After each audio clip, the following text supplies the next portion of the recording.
Ah, such an amazing novel. I wish they made a sequel.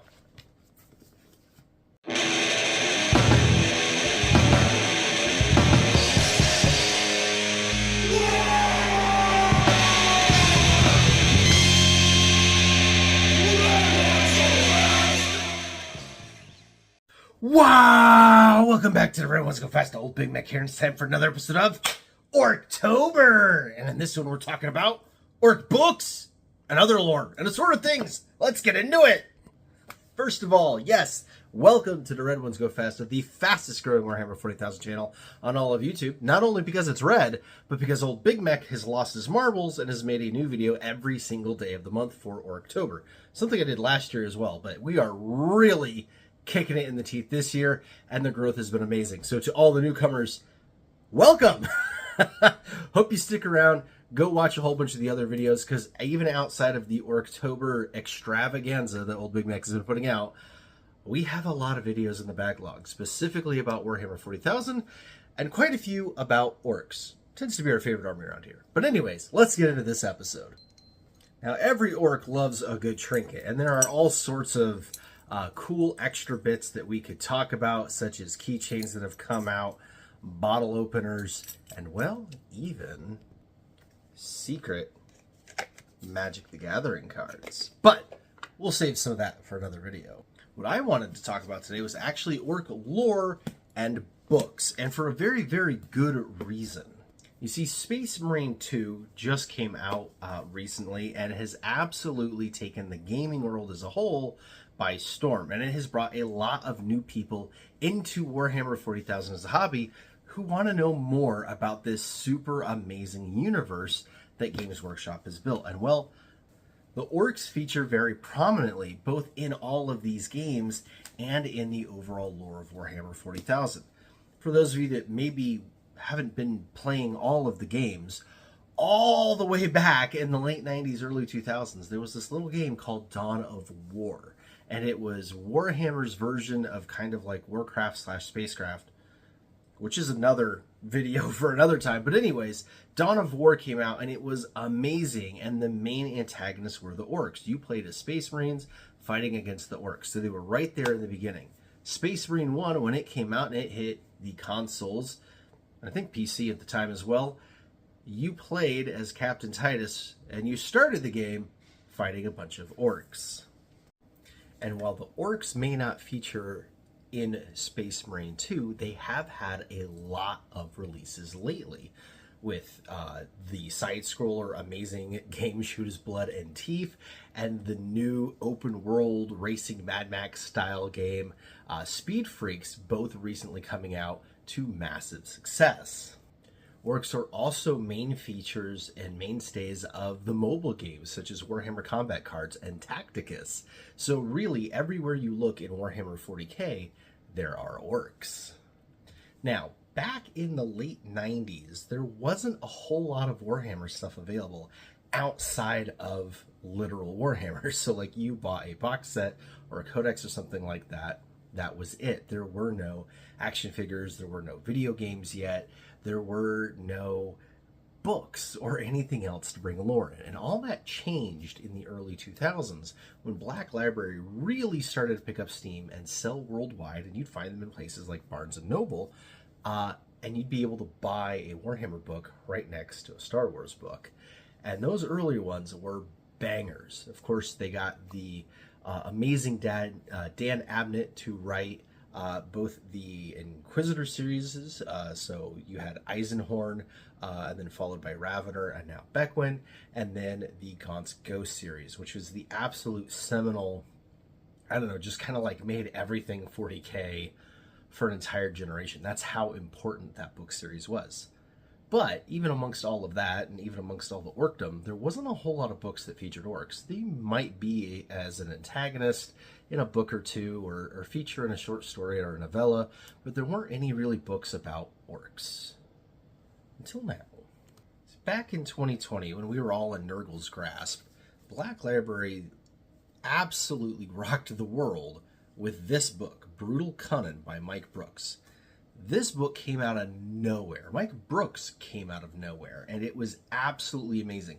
This book, even if you're not an orc person, is an absolute must-read for any Warhammer book lover or lore lover. The writing in here is absolutely amazing. The world building is amazing, and it really gets you into the mindset of the characters that inhabit the universe that we love so much. And this has created a whole lot of new stuff to follow. First of all, Mike Brooks is now a absolute bona fide Black Library novelist. He does some Dark Eldar novels. He's done some other things, I think an Age of Sigmar story or two. But he also made this, Dagobah's Revenge. And this was a shorter novel, but a really, really enjoyable read. And again, gets you into the mindset, but this time of the Grots versus the Orcs. And again, just total world building with the protagonist being the Orcs finally in the book, and antagonists, giving you glimpses into other things. I don't want to spoil it for you. It is worth a read. It's just a really, really good book. It's now been followed by Dagobah's Demise. This one is by Denny Flowers. It's still good. It is still good. Even though these are totally sold as a set-looking like thing, these are very different stories. And that all ties into Orkdom very, very nicely. So definitely, like I said, if you can pick these up for a read, grab them from your library, run them on your Kindle or whatever, or go old school like me and get your own copies, they are well worth having. Now, Mike Brooks has continued his writing. There is this novel called War Boss, which I have to admit, I have yet to read. This one is next on my docket. I just finished a book right before this one. So this is the one I'm going to pick up next. It's about War Boss Gazrock Goresnappa.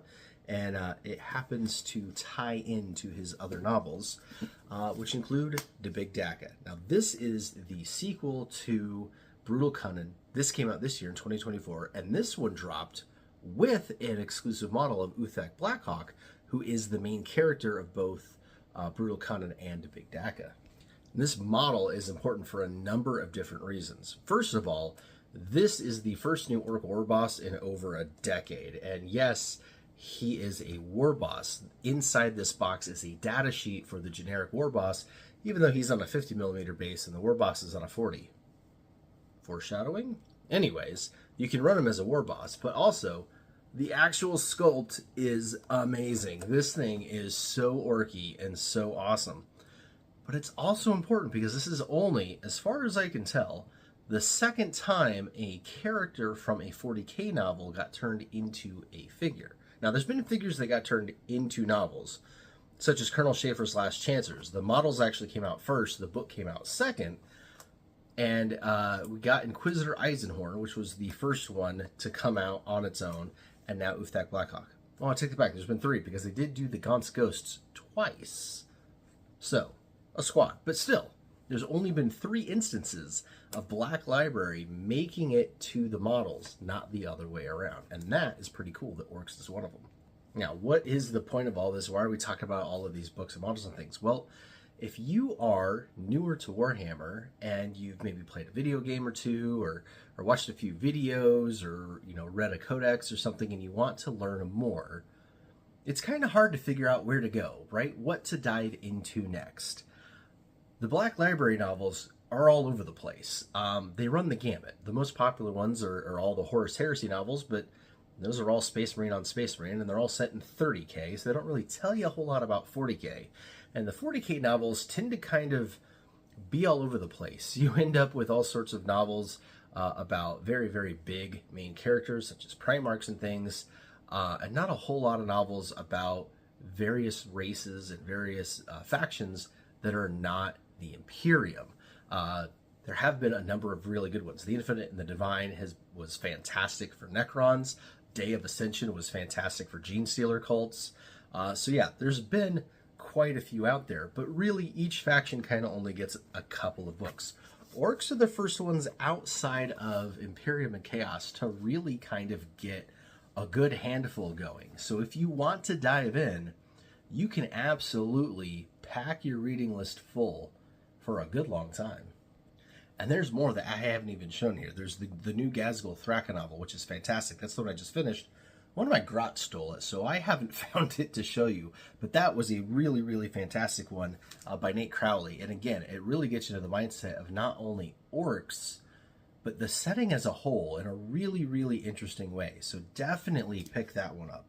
There's also the Beast Arises series. It's a series of 3 books. I haven't read that one yet.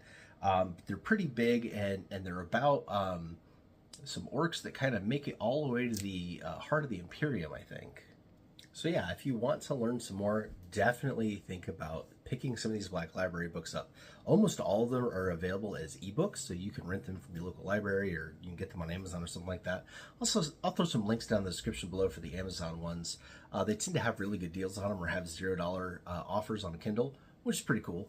But yeah, there's a number of ways to access those. Another way that you can go and get some lore is to actually pick up some codexes. And you don't have to buy the new ones. Don't go spend the money on a new one if you're not actually going to play the game and you don't want it.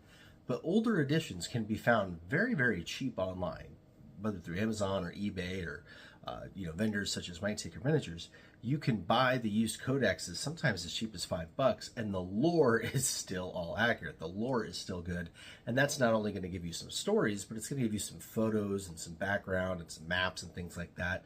So old codexes are definitely a good pickup as well. All right, that's going to do it for this video. I do a lot of great videos on where to go next with your miniatures after starting 40K, and I thought it would be fun to do kind of a similar thing for where to go next on the lore. So let me know if you've liked it, if you went out and picked up or read any of these books, what you thought of it down in the comments below. I'd love to have a conversation with you. Or if there's any other books that I may have missed in my little overview here that old Big Mek should go and read, definitely let me know. Now, as far as Orctober goes, there's still more days left in this month, which means there are more videos to make. So I hope that you subscribe and stick around for all of those. We are painting 1,500 points worth of beast snagas. We are building tournament legal killicans out of paint pots, and we are working on a bunch of other zany projects. Yeah, and who knows what other secrets may come out. All right, until then, walk on!